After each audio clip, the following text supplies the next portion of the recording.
Welcome back to the course on statistical mechanics of phases and phase transitions. So today we'll start chapter 3 and we will discuss ideas of broken symmetry and response functions. So let's briefly recap what we have done so far. Symmetry, which is usually inferred from experiments, is a crucial building block for models. Symmetries can be arena symmetries or internal symmetries. Degrees of freedom that we place on these arena points, they tend to be representations of these symmetries, or they can carry representations of these symmetries. Hamiltonians that we construct for modeling systems, we obtain them by first imposing the internal symmetries and then imposing the arena symmetries. The Hamiltonians may possess many intrinsic energy scales, and they may also have extrinsic energy scales. The problem will have extrinsic energy scales such as temperature, etc. And a natural way to look for phase diagrams and different phases is by using dimensionless coupling constants, which will be ratios of certain energy scales. So this is what we have seen so far. So naturally we would like to use the models we have developed to find phase diagrams of various problems. To do this, we have to understand how to characterize phases. What are different ways of characterizing phases? At a very elementary level, we can see that phases can be characterized by a concept called as broken symmetry. And we can also use responses to characterize phases, such as what we have seen in the first lecture, namely the resistance of a solid to shape change. Okay. So let's just briefly recall the route to a phase diagram. So if we focus on an example which is the ferromagnetic Ising model in a d-dimensional cubic lattice with n sites with periodic boundary conditions, we have a Hamiltonian that we developed in the last lecture, and that is what is shown here. So this system has n sites, and therefore you have 2 to the n configurations, because each site, the spin configuration can be up or down, and this will give us 2 to the power n distinct spin configurations. So what we would do is, if the temperature is given to us, we would compute the partition function, and the probability of any configuration is proportional to its exponential, its energy by temperature, as we know this very well. And this is the statistical, this rho of C is the statistical probability of realizing the configuration C. The free energy of the system can be obtained by just taking the logarithm of the partition function, multiplying it by temperature with a negative sign. And from the free energy, we will be able to see whether it has any sort of non-analyticity or things like that. And this is what will enable us to look for different phases, etc. So if we have some observable, say for example some kind of magnetization or something in the context of the Ising model, we can compute the observable value or the mean value of the magnetization or the observable O by doing a probabilistic average over the particular overall configurations, and this will give us something that we can compare with experiments. So like I said, if you think of the Ising magnetization per site, we can define an operator instead of a general operator O, we can define the script M, which depends on the configuration. It is a sum over all the spin values at each site divided by the number of sites. So that will give you some kind of a density. And this expectation value of this magnetization is the expectation value of this object script M over all configurations, that is the average over all configurations, and this is what we can compute. Okay. So this is our goal. We would like to compute F and M as a function of this dimensionless parameter J over T, and we would like to match this with experiments. This is what we would like to do. Okay. So since we would like to match with experiments, it's probably not a bad idea to know what the experiment is telling us, because hopefully it will help us in sort of doing the calculation correctly maybe. Okay. So recall the experiments that we discussed. As temperature is reduced below some critical temperature, a spontaneous magnetization appears along the c-axis of the Ising system. Okay, so this is what shows up. So when I go T below Tc, I get a spontaneous magnetization which can be either along the plus C axis or along the minus C axis. So if you do 100 trials, do this experiment 100 times, then 50% of the time you would get it in this plus state and 50% of the time you would get it in the minus state. So suppose we measure the magnetization per site along this and find that it is along the C axis, right? Suppose in a particular trial we find that it's along the C axis. Then as T goes to 0, this magnetization per site would saturate to 1, and one can sort of guess that all sites are now aligned, have spins aligned along the C axis, plus C axis.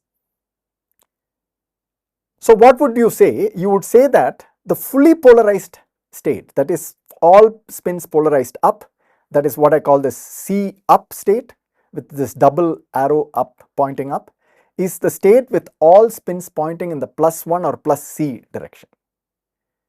And so what the experiment is telling us in the trial in which we found that the magnetization was plus 1 per site is that the probability of realizing the C up state, this state, is almost equal to 1, it's very close to 1, and the probability of getting, say for example, all spins down state is 0. Because had this not been the case, we would not have got the magnetization going to 1.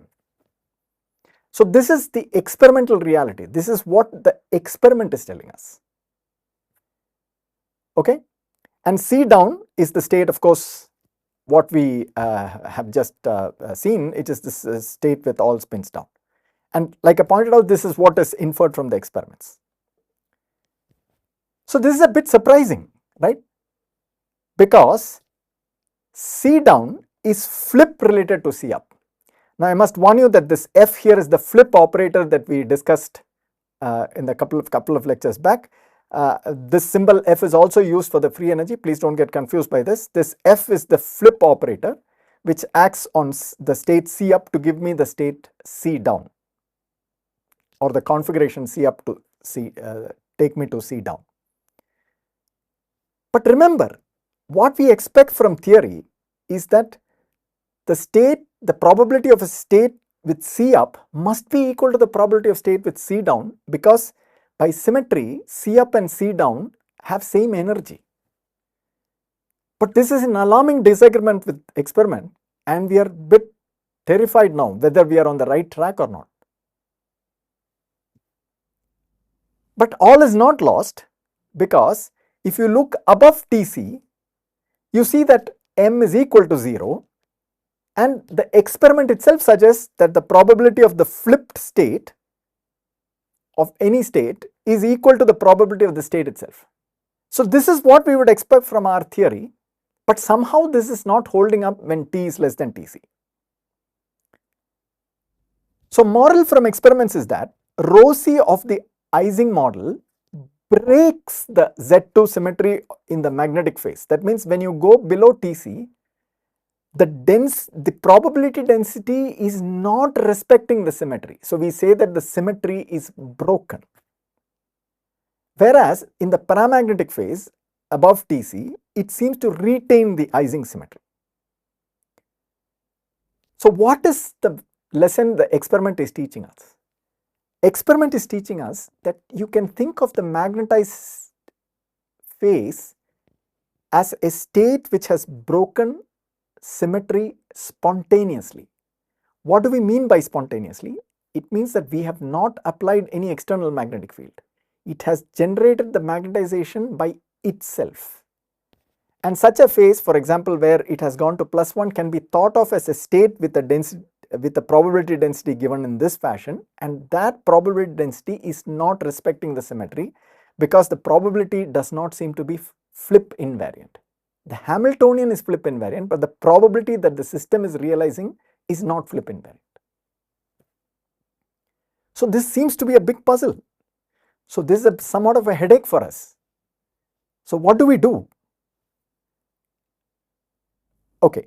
So let's go back to theory and let's look at theory again. Have we missed something? So we know that the probability of any configuration is proportional to e to the minus energy by temperature. This is what we know. And we can compute some m, which is the magnetization, and you will see that this m is given as the average value of this m of c. M of c is like the for a given configuration, it measures what is the average magnetization in the system, or average or you can think of it as magnetization per site. Now, if you think of this as some sort of quantity, you can ask, how does this transform under the flip operation? So, I am asking, what is m f of c? That is, I first apply the flip operation. Remember, this is the flip operation acting on the configuration C. And you can immediately see, since the flip operation will change all the Si to minus Si, this will take me to minus m over the configuration. Okay. But this is going to give us some alarming result as I am showing here. So, suppose I take m, I am just taking this expression, and instead of summing over all configurations, I am summing over the configuration labeled by the flipped configuration. So, I am actually doing exactly the same sum as this, but now the labeling is over the flipped configurations. So, there were 2 to the n configurations, and the flipped configurations will give you a different order of the 2 to the n configurations that we have. And so, what I will get is rho of f of c, this is the flipped probability of the flipped configuration, and the magnetization associated with the flip configuration.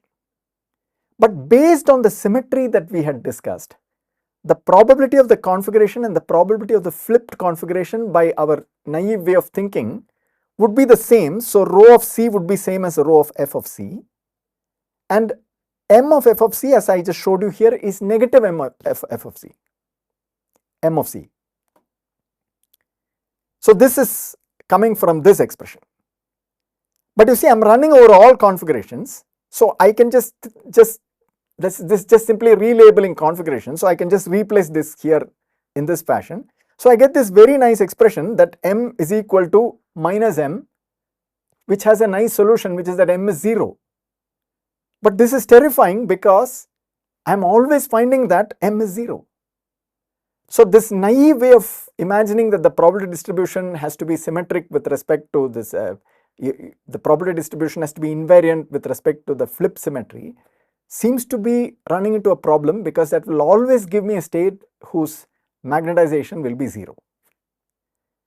So, this gives us a big puzzle. How do we get a spontaneously broken symmetry in a theoretical calculation? How do I perform this calculation so that I can get a spontaneously broken symmetry? So, of course, we are going to discuss this in the next slides, but if you wish, you should pause the video now and take a few minutes and try to think about this yourself and see whether you can come up with a nice idea to do this. Okay, so I hope you have got some ideas, and perhaps the rest of the lecture will be redundant for you. If that's the case, it's very nice, but I'll proceed anyway. Okay, so how do we get spontaneously broken symmetry or spontaneous symmetry breaking in theory? So, we want to make a theoretical framework which captures this spontaneous symmetry breaking. So, what is the philosophy? The philosophy is what I am writing down here. So, what we do is we break the symmetry by hand, and I'll explain to you what that means in a minute. Once you've broken the symmetry, you check if the symmetry breaking survives when we remove our hand. And what do we mean by that? Is we'll illustrate this in the Ising model.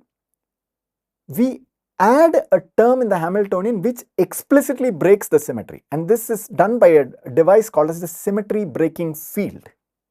So, we add the symmetry breaking field. So, this is why I put a symbol HB here to say that it is with the symmetry breaking.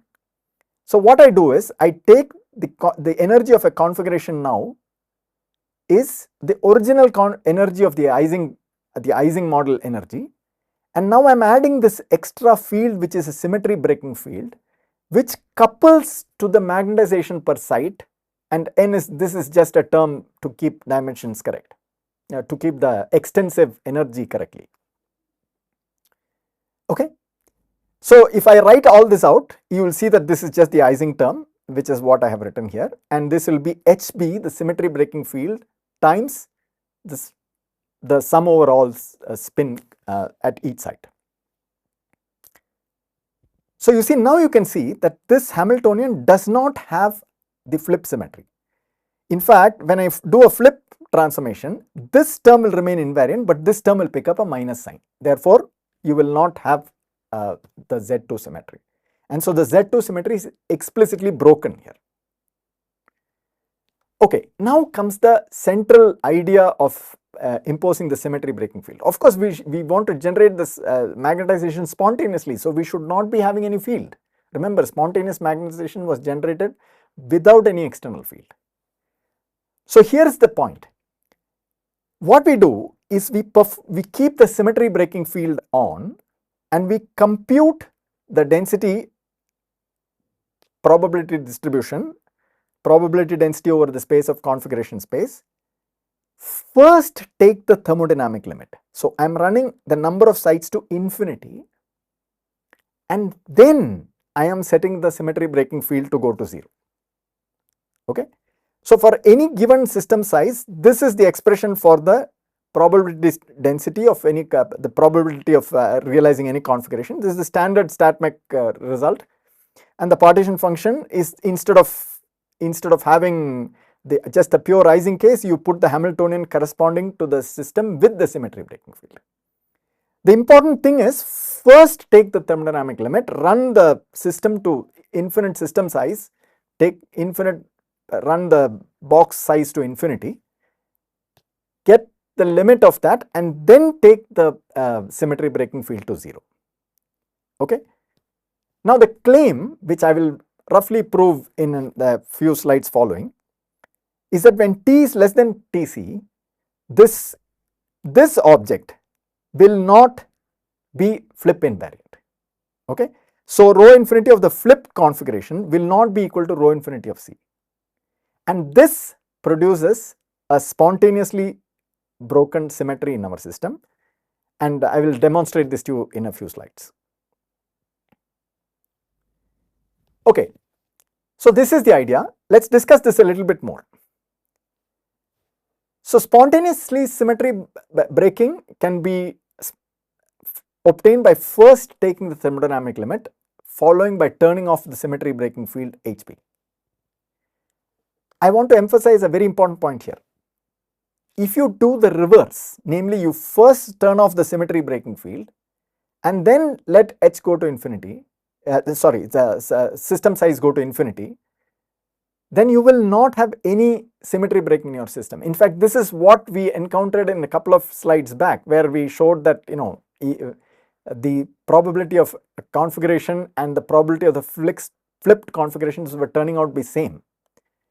And what allows us to get around this is the reverse order. We have to take the thermodynamic limit first and then take the symmetry breaking field to go to 0. Okay, how do we understand the physics of this? So at a very broad level, what you will realize, if you think about this a little bit, is that if I keep the system finite and take the symmetry breaking field to 0, then essentially it's as if not having any symmetry breaking field at all. In that, for that system, which is a finite system, there is no non-analyticity of the free energy. So the big picture concept is that a non-analyticity of the free energy or free energy density will show up only in the thermodynamic limit. If I have a finite set of degrees of freedom, however large, if you take the sum over all the configurations, you will get the partition function, which is a function of the set of dimensionless coupling constants. And since you are summing over a finite set of configurations, you will get a function which does not have any non-analyticity. So the interesting physics shows up only in the thermodynamic limit. So the non-analyticity emerges in the thermodynamic limit. So a way of stating this is that a true phase transition is possible only in the thermodynamic limit. How can we understand this even more sort of physically? So as we saw from the experiment, spontaneously broken symmetry occurs once the system has picked up the C up configuration state as the state in which it is. Now the state with C down has the same energy, but then if I am put in the state by some means, how do I get to the other state? I have to have fluctuations which will take me out. So I have to be able to jump out of this state and go to the C down state. But the point is, once I have polarized all these pins, the barrier that is needed to go across and make it all down makes the probability of this process exponentially small in system size. So the larger the system, the probability that I can go from all up state to all down state becomes exponentially small in the system size. So as I run the system size to infinity, that probability goes to 0. So in some sense, I get trapped in this broken symmetry state. Okay. So this is the idea of spontaneous symmetry breaking, and this getting trapped in the broken symmetry state is what we are modeling by the device of adding a symmetry breaking field in a calculation and then running the thermodynamic limit so that it becomes impossible for the system to sample the down configuration, and then we turn off the symmetry breaking field to 0. Okay. So this concept actually gives us a very interesting quantity that we can use to infer whether some symmetry is broken or not. And so this concept I will explain in this slide.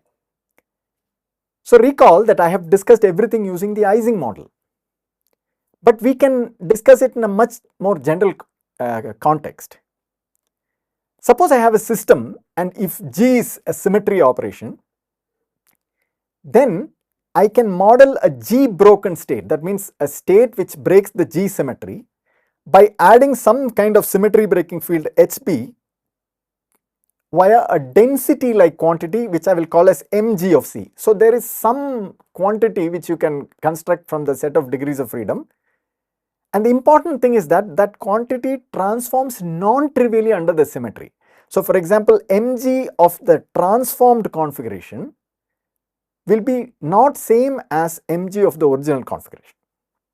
Okay, and main point is we have to change the Hamiltonian by adding this symmetry breaking term. And now what do? I have the symmetry breaking term, I take the thermodynamic limit first and then turn off the symmetry breaking field. So this will now give me a system under certain set of parameters. Let's say the coupling constants are such that, say, the temperature is very small. Then I might generate a state in which this condition, that is the probability of realizing the transformed state, is not same as the probability of the original of the state C. And what this will mean is that if I were to compute this quantity, which is the expectation value of this mg of C operator as shown here, that is, you first compute it in a finite system with the symmetry breaking field on, and then compute and then set the symmetry breaking field going to 0, then you will see that this quantity called mg, which is the expectation value of this object script mg, is not 0 in the state where the symmetry is broken. So such a thing which turns out to be non-zero is called an order parameter. It signals that some sort of symmetry is broken, and the magnetization is a very good example of, in the Ising context, is an example of what we call as an order parameter. Okay. So what is the main message of this slide? A broken symmetry state can be diagnosed using an order parameter. This is exactly what is done in experiment. So when you cool the sample below Tc, you see that it produces a spontaneous magnetization. That spontaneous magnetization, which is experimentally observable, is an order parameter signaling that you have broken a symmetry. Okay. So in this whole game, I assumed that I can the device of adding a symmetry breaking field, first taking the thermodynamic limit and then setting the symmetry breaking field to 0, will give me the correct physically important density, probability density, which I can compare with, then use to compare with observations from experiment. So let me show that that is indeed true for the Ising model in the 0 temperature limit. So what I want to do is, my goal is to find this rho infinity of C in a d cubic lattice of, that is for the Ising model as temperature goes to 0. So what is the rule? We have to take the system, take to the Ising term, I add the symmetry breaking term, and I will get this Hamiltonian, as we have discussed many times now. Now what I am going to do is, I am going to start with an HB which is positive. So I take HB positive and then I will run it to 0 from the positive side. Okay. So if I were to compute the energies, you will see that suppose I have the full up polarized configuration, that is all spins are pointing up, then you will see that the energy of that configuration is equal to number of sites times d, since we are in d dimensions. From every site there will be d links that are coming out, and that is where this d comes from. J is this exchange constant, this term, and HB is your symmetry breaking field. Okay. You can ask yourself, what is the energy of the all down polarized state? And remember, HB is a positive quantity. So now you will see that the energy of this all down state is n times minus d times j, which is same as this term, but the energy associated with the magnetic field is positive now, because see, if magnetic field is pointing along the plus c direction, if your spin is down, you are going to pay energy. So the energy has become positive.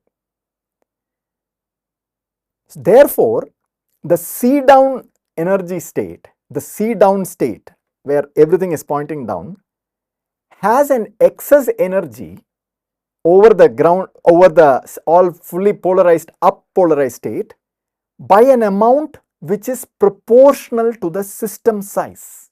It is proportional to this system size. This is the statement that I was saying, that at any finite temperature now, the probability of going from the fully up polarized state in presence of a symmetry breaking term is exponentially small to going to the down state, exponentially small in the system size, and that is what is shown in this argument. Okay. So now you can say, oh, but I don't want to go to all fully, I don't want to go to the fully down polarized state. Maybe I can consider a state where, I have everything up polarized except one site has a spin down. So let's say that site has the site at J, take some site and call it J, and let's say the spin there is down. You can show that this state will have an energy which is the energy of the state with this fully polarized plus some excess given like this. So that excess is 4d times j plus 2hb. You can compute this, it's not very difficult, right? And you will see that at any finite, as I'm taking temperature going to 0, these energies are fixed. So if I take the temperature going to 0 in that limit, even the single spin flipped state becomes exponentially unlikely. So what this tells me is that if I am at now a finite system size and I let t go to 0, I will see that the probability distribution when I have a symmetry breaking field on will be such that the probability will be 1 when I have the configuration is fully polarized, and all other configurations, there are 2 power n minus 1 configurations, their probabilities will all be 0 because I'm running now t going to 0. So if I now run t goes to 0, then I will pick out the state with just this up polarized state as the state of the system. And now it's very easy for me to take the thermodynamic limit. So in the thermodynamic limit, I will just get exactly this. And now I take HB going to 0, so I just pick out exactly one state which is a fully upolarized state, and this is what gives me spontaneous symmetry breaking. So we started off with a bit of, we were terrified why our theory is not working. So now we have figured out how it is that the system can pick out the ground state. So before you proceed, what I recommend you do is you perform the same calculation but with HB going from 0 minus and figure out which state will be picked out. And that will be a very nice exercise for you to check whether you have understood this concept of spontaneous symmetry breaking as well as performing some of these calculations. Okay. So now we should explore a little further, because you see the symmetry breaking that I was talking about was symmetry breaking of the internal symmetry. So you can always ask a question, can I break an arena symmetry? Okay. And the answer is arena symmetries can indeed be broken. So in fact, this is what happens when a liquid freezes into a crystal. A crystal is a solid. And I'm going to claim that the interacting particles model, remember, had a continuous translational symmetry. I'm going to claim that that translational symmetry will be broken. How do we understand this? I will give you an intuitive understanding. A calculation requires a little bit more work. Perhaps you should try it at some point. If I measure the density of a liquid, then you will find that the density of the liquid is uniform. It will not depend on it's sort of a constant as I change x, the position in space. But the density of a crystal has sharp peaks if I measure the density on the scale of the lattice constant. So for example, I am plotting the density as a function of position, and schematically you will see that the liquid will look something like this. Whereas a solid will have peaks like this. In fact, one can actually see this in experiment. So this is some sort of surface microscopy, some atomic force microscopy, and you can see how the sort of atoms are located on the surface of a solid. This is graphite, and you can see that this is a proxy for the density of the ions, if you wish. How do we see that there is a broken symmetry?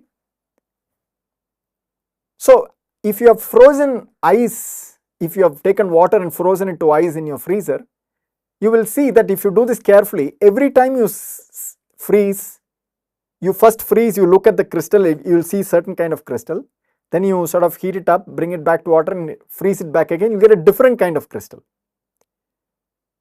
The crystal, the structure of the crystal is the same, but it may be oriented differently.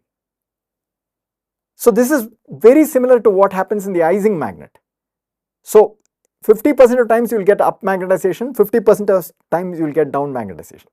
Similarly, if you freeze, I am showing this schematically in this picture, if you freeze, your density profile will look like this in one trial.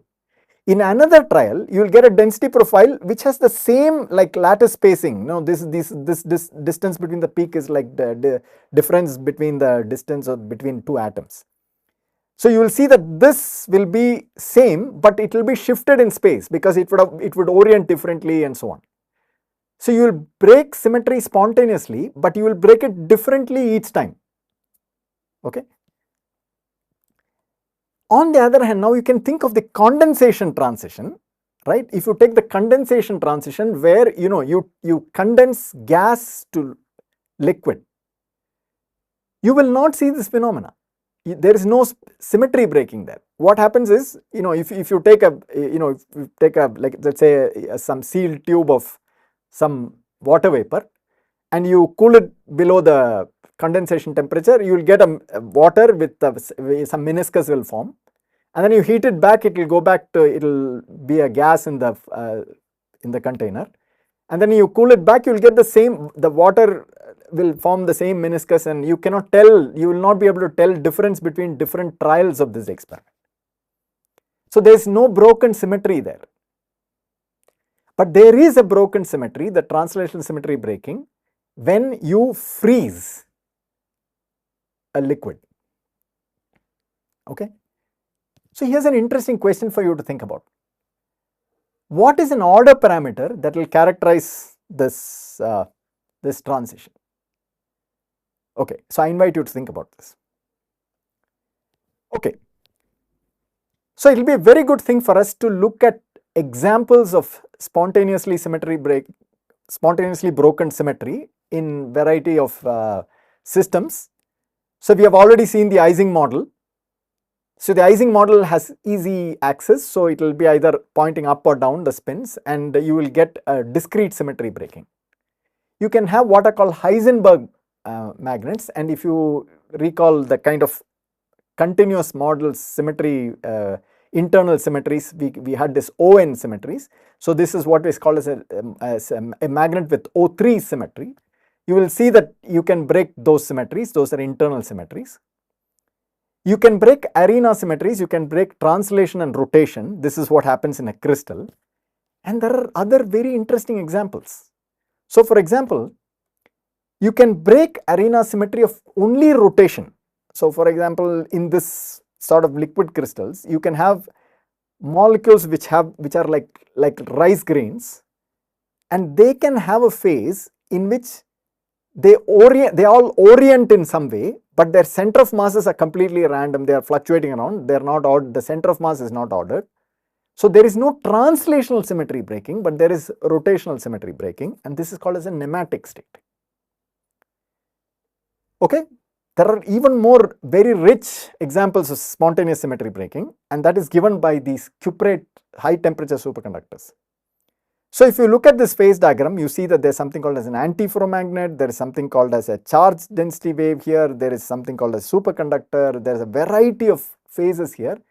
Each of them have broken internal symmetries, the charge density wave has broken an arena symmetry, and so this is a very rich example where a single material has all of this stuff playing around in it. Okay. So I hope you're convinced that the concept of broken symmetry is a useful one to look at experiments and understand a variety of phases that we see. So let me summarize this lecture. So phases can be characterized by a broken symmetry. Broken symmetry can be diagnosed by a non-vanishing order parameter. And spontaneous symmetry breaking can be captured by the device of first introducing a symmetry breaking field and then taking the thermodynamic limit, then finally turning off the symmetry breaking field. Okay, many known phases can be characterized by broken symmetry. Okay, there is also a point that I would like to bring to your attention, is that modern physics has moved a little further down, and today we have many phases which are not characterized by a broken symmetry, but are exotic and very interesting. And this famous topological insulators which have come into the physics literature in the recent past are very good examples of those. They don't break any symmetry, but they are distinct and interesting phases. Okay, so what's coming up next? So we have learned that we can use broken symmetry to characterize phases. And the next thing that we will be looking at is to see what kind of responses systems have and how to compute them. So I look forward to seeing you in the next lecture. Have a good day. Thank you.